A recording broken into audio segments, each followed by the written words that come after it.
تو میں اپنے پہلے عنوان کی طرف چلتا ہوں کہ عبادت کا معنی اور مفہوم کیا ہے۔ لغت کی مشہور کتاب المحیط میں عبادت کا مفہوم اور معنی لکھا ہوا ہے: الخضوع للالہ علی وجہ التعظیم، اپنے معبود کی، اپنے الہ کے سامنے عاجزی اختیار کرنا بطور تعظیم کے۔ اسی طرح لسان العرب کے اندر عبادت کی تعریف لکھی ہے: اصل العبودیت الخضوع والتذلل، کہ عبادت کی اصل عاجزی کا اختیار کرنا ہے، فرما برداری کا اختیار کرنا ہے، اطاعت کا اختیار کرنا ہے، اور تذلل یعنی اپنے آپ کو کم درجے کا سمجھنا ہے، اپنے آپ کو اپنے معبود کا محتاج سمجھنا ہے۔ تو عبادت کے اندر عاجزی کا اور ذلت کا معنی پوشیدہ ہے، اس کے اندر موجود ہے۔ یہ تو لغت کے اعتبار سے عبادت کا معنی تھا۔ امام رازی رحمہ اللہ تفسیر الکبیر میں عبادت کی ڈیفینیشن یہ کرتے ہیں: ان العبادۃ عبارۃ عن نہایت التعظیم، کہ عبادت کہتے ہیں انتہا درجے کی تعظیم کرنا۔ انتہا درجے کی تعظیم یعنی تعظیم کا جو آخری لیول، آخری مرتبہ ہے، وہ عبادت کہلاتا ہے۔ وَهِيَ لَا تَلِيقُ إِلَّا بِمَنْ صَدَرَ عَنْهُ غَایَةُ الْإِنْعَامِ، اور یہ لائق نہیں ہے، یعنی تعظیم کا انتہا درجہ یہ لائق نہیں ہے مگر اس ذات کے لیے جو حد درجہ انعام کرنے والا ہو، یعنی جس نے انعام کرنے میں انتہا کر دی ہو، ہم اسی کی انتہا درجے کی تعظیم بھی کریں گے، جس کو عبادت کہتے ہیں۔ اب امام رازی نے اپنی بیان کردہ تعریف کے اندر یہ بات جو کہی ہے کہ جو انعام کی انتہا کرتا ہو، تو یہ انعام کی انتہا کیا چیز ہے؟ وہ کون سے انعامات ہیں جن کو ہم انعامات کی انتہا کہیں گے؟ تو امام رازی ہی اس کو بیان کرتے ہیں کہ زندگی کا دینا، عقل و شعور کا دینا، قدرت کا دینا، سمجھ دینا، دنیا آخرت کی ضروریات کو پورا کرنا، یہ ایسی چیزیں ہیں جو انتہا درجے کے انعامات ہیں۔ یہ اور کوئی انسان کو نہیں دے سکتا۔ کوئی انسان کسی دوسرے انسان کو زندگی نہیں بخش سکتا، زندگی نہیں دے سکتا، اس کو قدرت نہیں دے سکتا، اس کو عقل و شعور نہیں دے سکتا۔ یہ تمام کام اللہ کے ہیں۔ یہ تمام چیزیں جو انسان کو ملی ہیں، یہ اللہ کی طرف سے ملی ہے۔ جب یہ تمام کی تمام چیزیں جو اعلیٰ درجے کے انعامات ہیں، اس کا دینے والا، اس کا کرنے والا اللہ ہے، تو عبادت بھی صرف اللہ کی ہی کی جائے گی۔ عبادت اللہ کے علاوہ کسی کی نہیں کی جائے گی۔ یہی اس تعریف کا حاصل ہے، اور یہی کچھ ہم سورہ فاتحہ میں کہتے ہیں: ایاک نعبد، ہم دعویٰ کرتے ہیں کہ اے اللہ، ہم آپ ہی کی عبادت کرتے ہیں۔ ابن عباس رضی اللہ عنہما سورۃ الفاتحہ کی اس آیت کی تفسیر کرتے ہوئے کہتے ہیں: نعبدک ولا نعبد غیرک، ہم آپ ہی کی عبادت کرتے ہیں، آپ کے علاوہ کسی کی عبادت نہیں کرتے۔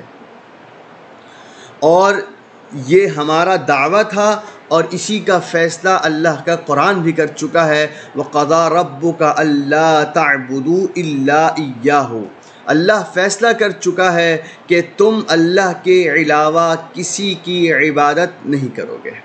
تو اس تعریف کا حاصل یہ ہوا کہ عبادت کہتے ہیں انتہا درجے کی تعظیم کرنا، اور خود کو انتہا درجے کا عاجز اور محتاج سمجھنا، یہ ہے عبادت کی تعریف۔ اب میں اپنے دوسرے عنوان کی طرف چلتا ہوں کہ عبادت کی اقسام اور ٹائپس کتنی ہیں۔ تو عبادت کی 3 اقسام ہیں، جس کا دعویٰ ہم تشہد کی حالت میں کرتے ہیں۔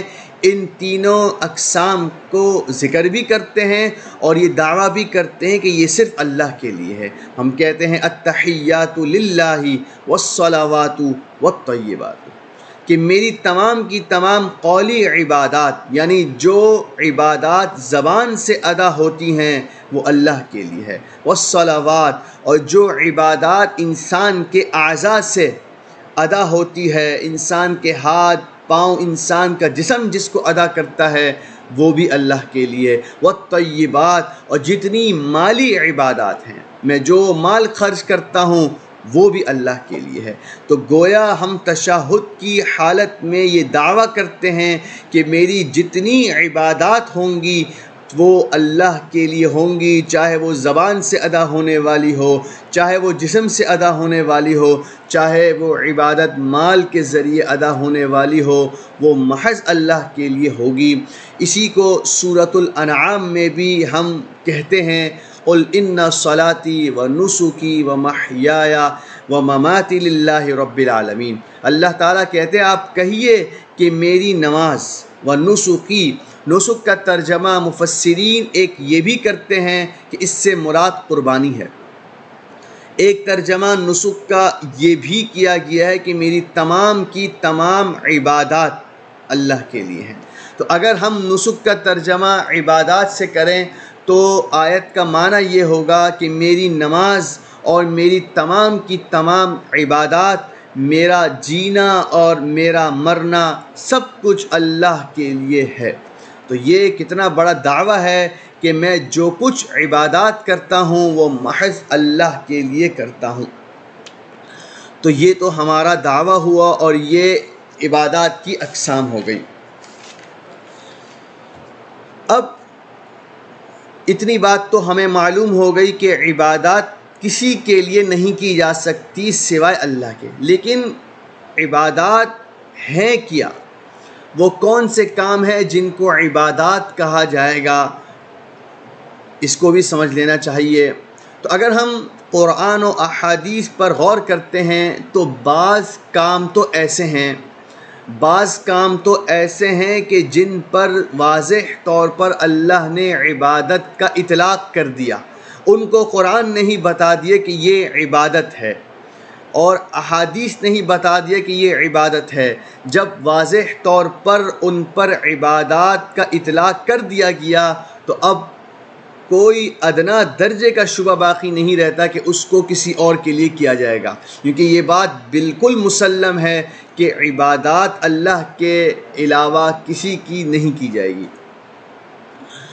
تو اب وہ کون سے افعال ہیں، وہ کون سے کام ہیں جن پر اللہ نے عبادت کا اطلاق کر دیا ہے؟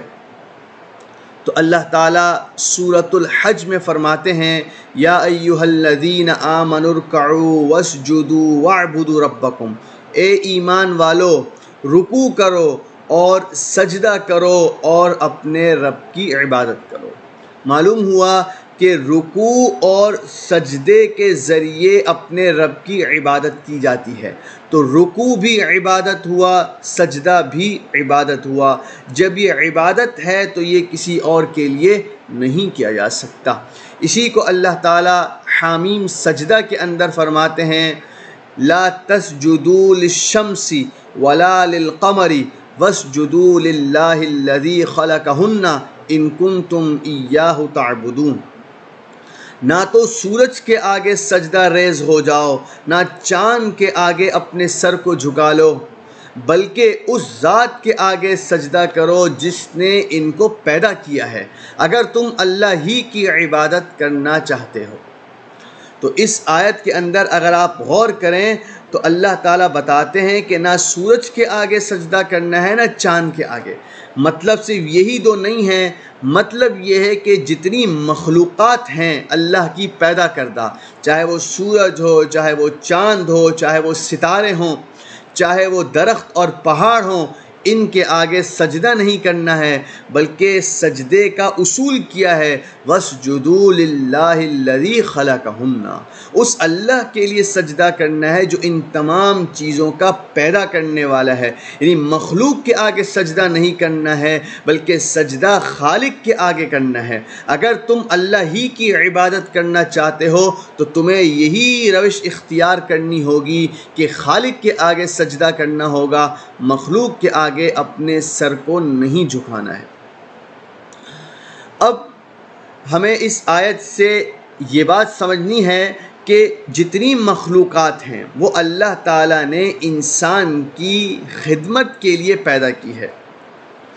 حضور علیہ السلام فرماتے ہیں ان الدنیا خلقت لکم وانتم خلقتم للآخرہ، کہ دنیا تمہارے لیے پیدا کی گئی ہے، یہ جتنی چیزیں تم اپنے ارد گرد دیکھتے ہو یہ تمہاری خدمت کے لیے پیدا کی گئی ہے۔ اب یہ کتنی ہی بے وقوفانہ بات ہوگی کہ جن چیزوں کو اللہ نے میری خدمت کے لیے پیدا کیا ہے، جو خادم ہیں میں ان کو مخدوم کا درجہ دے دوں، میں ان کی خدمت کرنے لگ جاؤں، ان کے آگے سجدہ کر دوں۔ تو اللہ تعالیٰ بتاتے ہیں کہ یہ سب چیزیں جو تمہیں نظر آ رہی ہیں یہ تمہاری خدمت کے لیے ہیں، لہٰذا ان سے خدمت لینی ہے، ان کو اپنا مخدوم اور خالق نہیں بنا دینا ہے، ان کے آگے سجدہ نہیں کرنا ہے، بلکہ سجدہ تمہیں صرف اس ذات کے آگے کرنا ہے جو ان تمام چیزوں کا اور تمہارا خالق ہے۔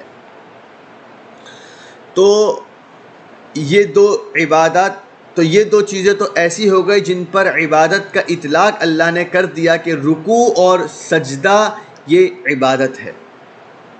اسی طرح ترمذی کی روایت ہے، آپ علیہ السلام نے فرمایا الدعاء هو العبادہ، کہ دعا اللہ کو پکارنا عبادت ہے۔ یہاں پکارنے سے صرف آواز دینا مراد نہیں ہے، یہاں پکارنے سے مراد اپنی ضروریات طلب کرنا، اپنی حاجات کو طلب کرنا ہے، اپنے دستے سوال کو دراز کرنا ہے، اپنی ضروریات کو مانگنا ہے۔ یہ ضروریات کو مانگنا یہ عبادت ہے۔ جب یہ عبادت ہے تو ضرورت کے موقع پر جب کوئی چیز چاہیے ہو، جب کسی چیز کا سوال کرنا ہو، تو یہ اللہ کے علاوہ کسی کے لیے نہیں کیا جا سکتا، کیونکہ حاجات کو طلب کرنا یہ ایک عبادت ہے، اور عبادت اللہ کے علاوہ کسی کے لیے نہیں کی جا سکتی ہے۔ اسی کو اللہ تعالیٰ قرآن کے اندر بھی ذکر کرتے ہیں، یعنی دعا کو عبادت کہتے ہیں۔ اللہ تعالیٰ فرماتے ہیں وَقَالَ رَبُّكُمْ، تیرے رب نے کہا ادعونی استجب لکم، مجھ سے دعا کرو میں تمہاری دعا کو قبول کروں گا۔ ان الذین یستکبرون عن عبادتی، جو لوگ میری عبادت سے اعراض کرتے ہیں۔ اب آپ اس آیت پر غور کریں، ابتدا میں اللہ نے حکم دیا کہ تم مجھ سے دعا کرو میں تمہاری دعا کو قبول کروں گا۔ اسی آیت میں اللہ تعالیٰ کہتے ہیں کہ جو لوگ میری عبادت سے اعراض کرتے ہیں۔ اب پہلے دعا کا ذکر کیا اور اسی دعا کو آگے جا کر عبادت کہا، تو معلوم ہو گیا کہ اللہ سے دعا کرنا، اپنی ضروریات طلب کرنا یہ ایک عبادت ہے۔ جب یہ عبادت ہے تو اللہ کے علاوہ کسی کے لیے نہیں کی جا سکتی، کسی سے سوال نہیں کیا جا سکتا، کسی کے آگے اپنی ضروریات پیش نہیں کی جا سکتی۔ اولاد چاہیے، مال میں وسعت چاہیے، اور بیماری سے شفا چاہیے، اسی طرح جتنی ضروریات ہیں دنیا آخرت کی وہ اللہ کے علاوہ کسی اور سے نہیں مانگی جا سکتی۔ اب یہ تو چند اعمال تھے جن کو قرآن واضح طور پر عبادت کہہ دیتا ہے۔ اب اگر ہم غور کریں تو 3 قسم کے اعمال میں نے بیان کیے، ایک رکوع، ایک سجدہ اور تیسرا دعا، کیونکہ یہ 3 کام ایسے ہیں جو عام طور پر ہم دیکھتے ہیں اپنے معاشرے کے اندر کہ یہ انسان غیر اللہ کے لیے کرتا ہے، تو اللہ تعالیٰ نے واضح طور پر قرآن کے اندر ان کو عبادت کہہ دیا تاکہ ادنا درجے کا بھی ابہام نہ رہے کہ یہ عبادت نہیں ہے۔ جب عبادت ہی ہے تو پھر یہ اللہ کے علاوہ کسی کے لیے نہیں کی جا سکتی۔ اسی طرح بعض افعال ایسے ہیں جن کو اللہ نے اپنے لیے مخصوص کر لیا ہے کہ یہ اللہ کے علاوہ کسی کے لیے نہیں کیے جا سکتے، جیسے اللہ تعالیٰ قرآن میں فرماتے ہیں سورۃ البقرہ کے اندر وَقُومُوا لِلَّهِ قَانِتِينَ، اللہ کے لیے با ادب بن کر کھڑے ہو جاؤ۔ مفسرین فرماتے ہیں کہ یہاں قیام سے نماز کا قیام مراد ہے۔ تو یہاں اللہ کہتے ہیں وقوموا للہ، اللہ کے لیے باادب بن کر کھڑے ہو جاؤ۔ یہ نماز کی حالت کا جو قیام ہے وہ اللہ کے علاوہ کسی کے لیے نہیں کیا جا سکتا، کسی کے آگے ہاتھ باندھ کر ہم کھڑے نہیں ہو سکتے، کیونکہ یہ کام اللہ کے لیے خاص ہے۔ اسی طرح سورۃ الکوثر میں اللہ فرماتے ہیں فَصَلِّ لِرَبِّكَ وَانْحَرْ، اپنے رب کے لیے نماز پڑھو اور قربانی اپنے رب کے لیے کرو۔ تو نماز اور قربانی کو اللہ تعالیٰ نے اس آیت کے اندر اپنے لیے خاص کر دیا۔ جب یہ اپنے لیے خاص کر دیا گیا ہے تو یہ کسی اور کے لیے نہیں کیا جا سکتا۔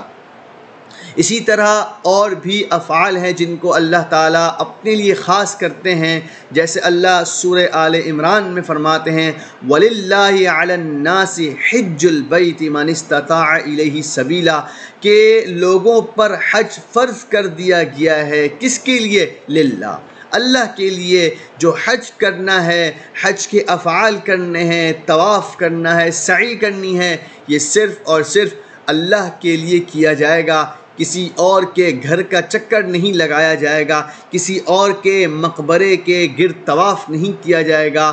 حج اور حج کے اندر ہونے والی جتنی عبادات ہیں وہ سب اللہ کے لیے کی جائیں گی۔ اسی طرح اور روزے کو بھی اللہ تعالیٰ نے اپنے لیے خاص کر دیا ہے۔ صحیح بخاری کی روایت ہے، حدیث قدسی ہے، اللہ تعالیٰ فرماتے ہیں الصوم لی، روزہ میرے لیے ہے، روزہ میرے لیے ہے۔ تو روزہ جب اللہ کے لیے ہے تو اس کو کسی اور کے لیے ادا نہیں کیا جا سکتا۔ اسی طرح قربانی ہے، نذر ہے، اور جتنی عبادات ہیں وہ اللہ کے علاوہ کسی کے لیے نہیں کی جا سکتی۔ تو یہ چند افعال اور اعمال کا میں نے ذکر کیا، جن میں سے بعض تو وہ تھے جن کو قرآن واضح طور پر عبادت کہہ دیتا ہے، اور بعض وہ تھے جن کو اللہ نے اپنے لیے مخصوص کر لیا ہے۔ لہٰذا یہ وہ افعال ہیں جو معبود کی انتہا درجے کی تعظیم پر دلالت کرتے ہیں، اور کرنے والے کی محتاجگی پر اور عاجزی پر دلالت کرتے ہیں، لہٰذا یہ کسی اور کے لیے ادا نہیں کیے جا سکتے۔